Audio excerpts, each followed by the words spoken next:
Graham Vincent, Violinmaker and musician.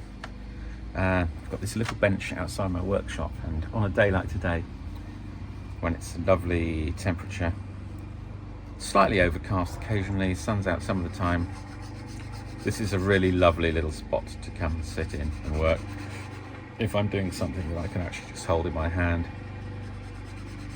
Have to listen to the neighbour's lawnmower, but you know, can't have it all, can you? So this scroll I started yesterday, it's coming together nicely,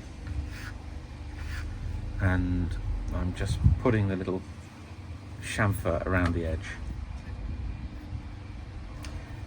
So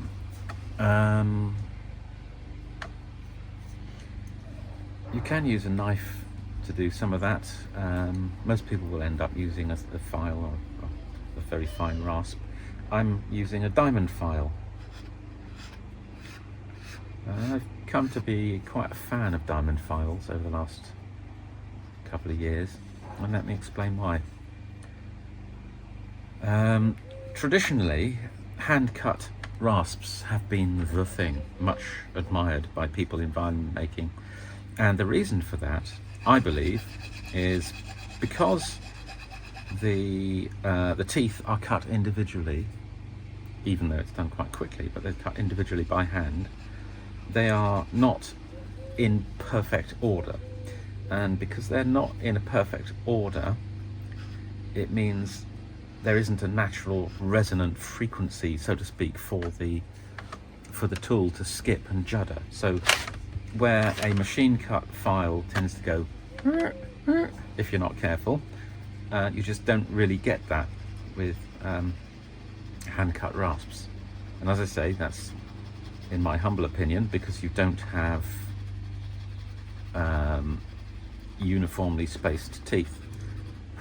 So it's exactly the same effect as when soldiers march across a bridge. They are ordered to break ranks, you know, to break step, not break ranks, break step, so that the bridge isn't subject to hundreds and hundreds of people stamping in time, which causes things to start wobble, where if all the soldiers step individually, then that doesn't happen.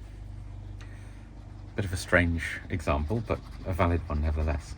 So your hand cut rasp has that. Now, if you think about it, a diamond file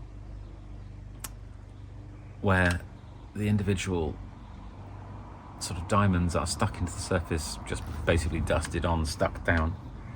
I'm not sure the exact process, but you know, that's effectively what is happening. Also has a sort of a random pattern, a random arrangement, and yes, exactly the same thing's true. You don't get juddering, and you don't get those judder lines on whatever it is you're filing.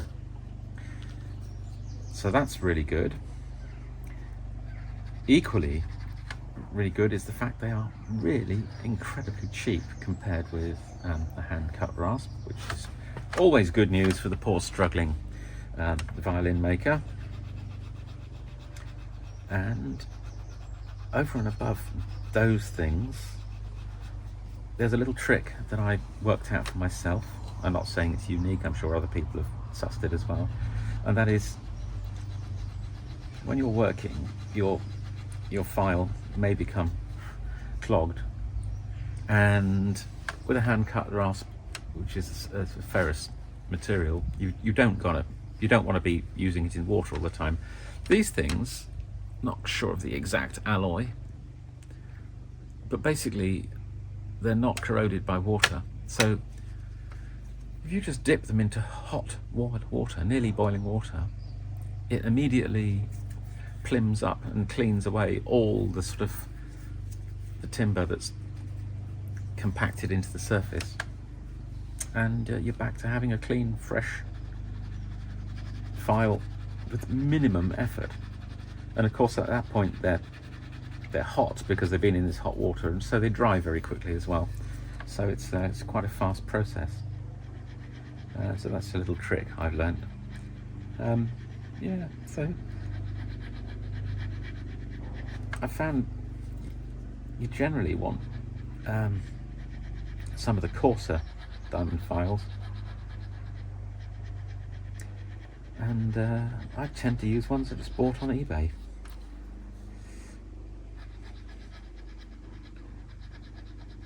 Don't know how long they last. I would imagine it's a very, very long time for being used on timber. Anyway, I'm going to carry on with this. Just a little thought.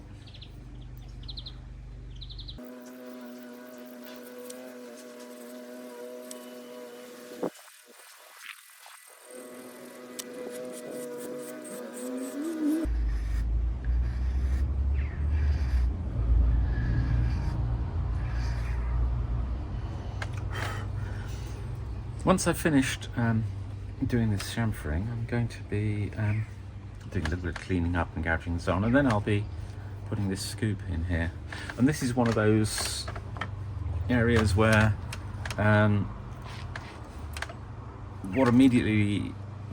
what seems to be the most sensible approach isn't always the one that tradition has led to. It's very tempting to create a shape like that with your gouge. So, not like this.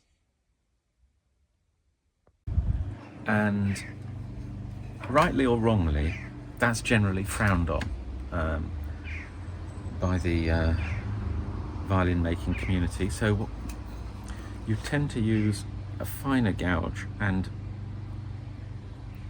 sort of take the scoop as far as you can down into the bottom. So,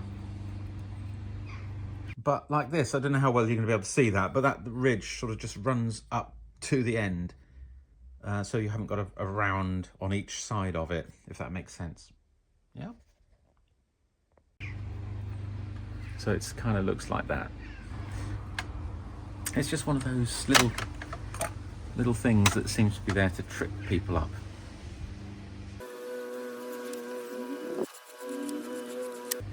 Anyway, it's a lovely day. I'm going to carry on. Look after yourselves. Cheers, folks. Bye.